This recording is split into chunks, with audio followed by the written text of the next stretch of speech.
Homeschooling aja nih. Ya, kalau anak nanti lihat perkembangan dia seperti apa. Kalau emang, misalnya kan gue nggak bisa nentuin sekarang lu ntar jadi apa gitu kan, nggak bisa dong.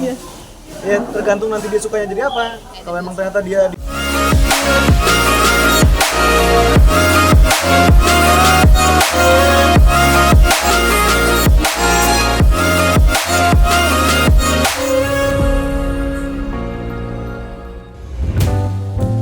Adipati Dolken baru-baru ini mengungkapkan rencana yang cukup mengejutkan terkait pendidikan sang anak. Pasalnya pemeran perahu kertas itu mengaku tak ingin memaksakan anaknya untuk bersekolah di institusi formal. Ayah satu anak ini lebih memilih metode yang fleksibel dalam mendidik anaknya. Ia memberi kebebasan untuk menentukan minat dan bakat alaminya.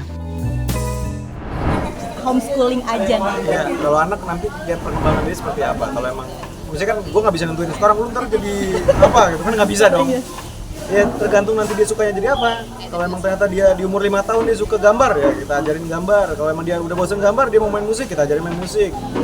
Sampai dia bosennya banget jadi apa dan dia ternyata milihnya apa, baru kita seriusin di situ gitu. Kelihatan karakternya belum Pak sekarang? Masih 2 tahun nih kebetulan. Masih belum lah. Ya emang kita kan butuh basicnya lah ya. Maksudnya kan kita di Indonesia pasti ada ijazah SD, SMP, SMA gitu kan.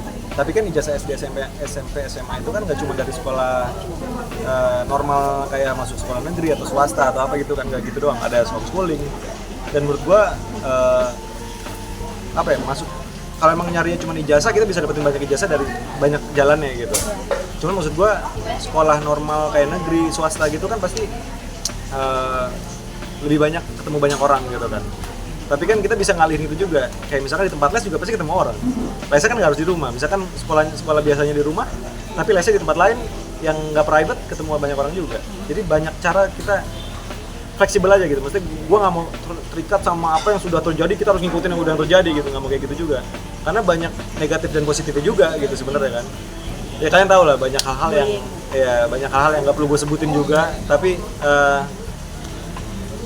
gue pengen ngejalanin senyaman mungkin buat anak gue dan seenak mungkin buat dia nanti ngejalanin seperti apa gitu. Kita cuma ngasih jalannya doang. Kalau emang ternyata dia mau sekolah normal, sekolah negeri gitu, ya kita masukin sekolah negeri lah, tergantung dia maunya apa gitu kan, nggak ada masalah juga gitu sih. Nggak hanya soal pendidikan, Adipati juga menekankan bahwa ia tidak terlalu khawatir dengan lingkungan pergaulan anaknya. Menurutnya, anak harus dibiarkan bergaul dengan siapa saja karena dari situ bisa belajar banyak hal. Pandangan ini membuat banyak netizen setuju, apalagi mengingat semakin maraknya isu keamanan di lingkungan sekolah.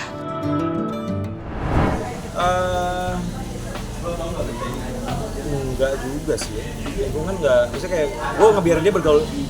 Dia masih kecil, jadi gue belum tahu nanti seperti apa gitu ya. Ini pertanyaan yang lumayan sulit dijawab. Karena menurut gue, kalau buat gue pribadi, gue main sama siapa aja. Dari gue kecil, gue dibebasin main sama siapa aja. Gue nggak boleh cuma main sama ini ya supaya lo ntar jadi kayak dia gitu, kayak gitu. Karena menurut gue siapapun bisa ngasih pelajaran apapun gitu. Dan siapapun punya cerita hidupnya masing-masing gitu. Dan buat gue, kita bisa belajar dari semua itu juga gitu. Jadi buat gue kalau emang ternyata dia mau main sama siapa gitu, bukan apa-apa juga, misalnya kayak siapa ketemu di pinggir jalan ngobrol sama mereka gitu, gue lihat orang baik-baik aja ya udah nggak masalah gitu sebenarnya kan. Kalau dia bisa tahu yang baik yang mana, yang buruk yang mana, juga buat gue nggak masalah juga gitu. Menariknya lagi, Adipati juga ingin mengarahkan anaknya untuk homeschooling, ternyata mendapat respon positif dari warganet. Banyak yang mendukung keputusannya untuk membiarkan anaknya mengeksplorasi minat secara bebas tanpa terikat oleh sistem pendidikan formal. Meski terbilang kontroversial, pilihan ini justru dianggap selaras dengan perkembangan zaman oleh banyak orang. Enggak juga sih, gue nggak takut sama sekali anak gue masuk ke sekolah negeri. Kalau emang ternyata dia mau masuk sekolah negeri, ya tadi gue bilang, ya dia mau masuk sekolah negeri atau swasta atau sekolah normal gitu, nggak apa-apa gue masukin. Cuman maksud gue akan ngejelasin ke dia banyak cara untuk menuju Roma. Nggak cuman, lu mau jadi dokter, lu cuma masuk A gitu. Ya emang caranya emang lewat situ sih, cuman ya ada cara lain nih gitu. Nggak harus lewat sini loh, ada ini loh, pilih yang mana gitu kan. Kan tugas gue bukan untuk ngatur dia mau jadi apa gitu kan. Tugas gue adalah untuk menyiapkan peta buat dia kalau dia mau menuju mana gitu doang.